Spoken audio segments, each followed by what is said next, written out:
বিগত সরকারগুলোর যে ব্যবস্থা আর সেই ব্যবস্থা সম্পর্কে এবং সেই ব্যবস্থা পাল্টে দিয়ে এই বাংলাকে সুজলা সুফলা শস্য শ্যামলা এবং সোনার বাংলা গড়ার লক্ষ্যে তাদের কাছে আমরা আবেদন করেছি এবং সেই আবেদনে সাড়া দিয়ে তারা সদার্থক ভূমিকা নিয়েছে। তার পরিণাম আমরা গত 4 তারিখে পেয়েছি বিধানসভা ভোটের ফলাফলের মধ্য দিয়ে।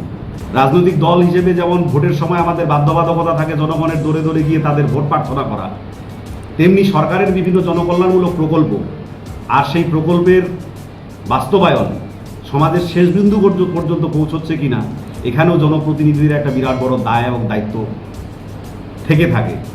তাই সেই দায়িত্বের কথা মাথায় রেখে যেখানে স্বয়ং প্রধানমন্ত্রী সমাজের প্রত্যেকটি বিন্দুর খোঁজ খবর রাখেন, সমাজের শেষ বিন্দু পর্যন্ত পৌঁছে যান, তো সেখান থেকে ব্যতিক্রম আমাদের জনপ্রতিনিধিরাও নন।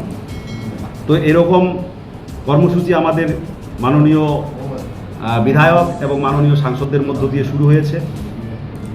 আমাদের কৃষকদের নিয়ে ইতিমধ্যেই প্রাকৃতিক কৃষি কর্মশালা, সেখানে পশ্চিমবঙ্গ সরকারের অংশগ্রহণের মধ্য দিয়ে, প্রত্যক্ষ অংশগ্রহণের মধ্য দিয়ে এবং আমাদের যারা কার্যকর্তা এবং আমাদের বিধায়ক সাংসদরা আছে তাদের প্রত্যক্ষ অংশগ্রহণের মধ্য দিয়ে এবং আমাদের যারা কার্যকর্তা আছে তাদের অংশগ্রহণের মধ্য দিয়েও আর সেই কর্মশালার কাজ শুরু হয়েছে। এবং এই উপলক্ষে আমাদের 15, 16, 17 জুন জনকল্যাণমূলক শিবির বিভিন্ন জায়গায় অনুষ্ঠিত হবে। এই আমাদের জলপাইগুড়ি প্রশাসনিক জেলাতে মোট 75টি শিবিরের মধ্য দিয়ে আমাদের সরকারের যে বিভিন্ন সাফল্য এবং বিভিন্ন জনকল্যাণমূলক প্রকল্প আর সেই প্রকল্পের সুবিধা যাতে সমস্ত নাগরিকরা পায় আর তার জন্যই এই শিবিরের ব্যবস্থা করা হয়েছে। এবং সেখানে আমাদের মাননীয় সাংসদ এবং বিধায়করা উপস্থিত থাকবেন এবং আমাদের কার্যকর্তারাও সাধারণ মানুষ যাতে এই সুবিধা পায় আর সেই সুবিধা পাওয়ার জন্য তাদেরকে নিঃশর্ত সহযোগিতা করবেন। তো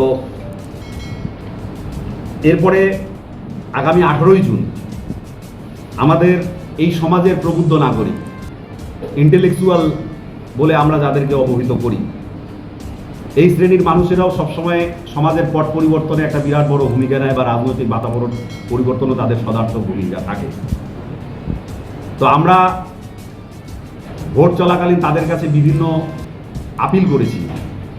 বিগত সরকারগুলোর যে ব্যবস্থা আর সেই ব্যবস্থা সম্পর্কে এবং সেই ব্যবস্থা পাল্টে দিয়ে এই বাংলাকে সুজলা সুফলা শস্য শ্যামলা এবং সোনার বাংলা গড়ার লক্ষ্যে তাদের কাছে আমরা আবেদন করেছি এবং সেই আবেদনে সাড়া দিয়ে তারা সদার্থক ভূমিকা নিয়েছে। তার পরিণাম আমরা গত 4 তারিখে পেয়েছি বিধানসভা ভোটের ফলাফলের মধ্য দিয়ে।